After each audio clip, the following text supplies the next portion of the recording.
did you see that your story was literally printed in my head? Shocked. And I you see, love it. Thank you. and you closed down your UK business Mm-hmm. and you moved with $700 to Dubai. Yeah. I didn't close it by choice. I was attacked at home. Yeah. And I was a single father at the time. My ex-wife lived in Dubai. So that evening, I feared for my children's life. So I sent them to Dubai, which led to me getting stressed and having a heart attack. And while I was on the hospital bed, I was crying. And I wasn't crying because it was really strange, because all my life I feared death because I experienced it at such a young age. But then that moment, I was like, well, if this is it, okay, bring it on. But where are my kids? You know, and that's why I was crying. I was thinking, I don't want to die alone. So you sent them to Dubai? Before, yes. Yeah. So the first time you got an attack, you recovered, and then someone attacked, the Bulgari guys attacked you at your home? And No. What happened was, I was perfectly healthy, fine. I got attacked at home. My kids were in the house.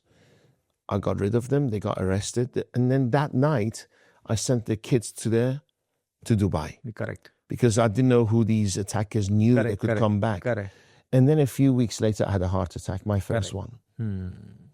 And then you drive to Spain, and then when you drive to Spain, yeah. I remember the story of the 80,000 euros cigarette pack. Yeah. So would you like me to share it with the audience? Please, okay. please. So what happened was that night, I dropped the kids. I was like in shock, packed the car, drove all the way to Spain, went through France, Spain, sat there, and it was weekend, and I thought, you know what? I had a partner at the time. I don't smoke, but her father smokes. So I went across the border to obviously, what's it called? The south of Spain, anyway, Gibraltar. And there's no tax there.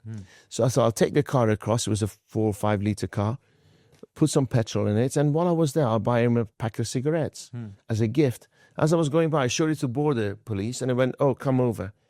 I said, oh, I've just only got 2. You're allowed 1. I said, well, here you are. Keep it. I'll go. So no, €500 fine. And you have to go to this city to pay the fine. I said, are you kidding me? And do you have your documents for the car? I said, no, because I just drove from England to here. Correct. We're going to put your car in compound until you get the documents and pay the fine. So I had 2 cars in Spain. So I took a taxi home, got the other car. It was weekend. I couldn't go. 3 days later, I flew my secretary from England with the documents of the car, went, with the fine payment and the documents, and I gave it to the Spanish police. And they said, oh, I'm sorry, we got some bad news. Our dog could smell some drugs in your car, so we ripped it apart. Oh, my God. So I looked at it across the yard. The petrol tank had been taken out, all the seats ripped with knives. It was just a nightmare. And they said, it's yours, take it away. I said, you can't give me, it's like it was an Audi Q7. Yeah. Brand new. I said, you can't do this to me. So sue us, really cocky. And I called just one small cigarette packet buying it costed this amount. I picked up the car, spoke to my lawyers, took the car back to the garage, and the garage came back and said, you're not covered by insurance because in your Spanish terms and conditions or whatever insurance says, if police damage your car, you're not covered. These are the hidden clauses. Yeah. And we don't actually, oversee these terms. I just left the car. I just left it. This is one of the saddest story, and I see it. And then you related that to your first principle, authenticity. Yeah. How did you relate that? Do you know what it was? It's hard to say. I think I knew the attackers. I was doing business with them, and they want to steal from me, basically. If I see them, I like to give them a good kick. I like to punch the shit out of them, right? But it was the best thing that happened to me.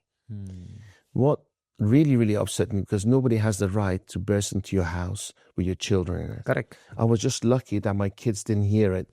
They were on the other side of the door playing games and on their music.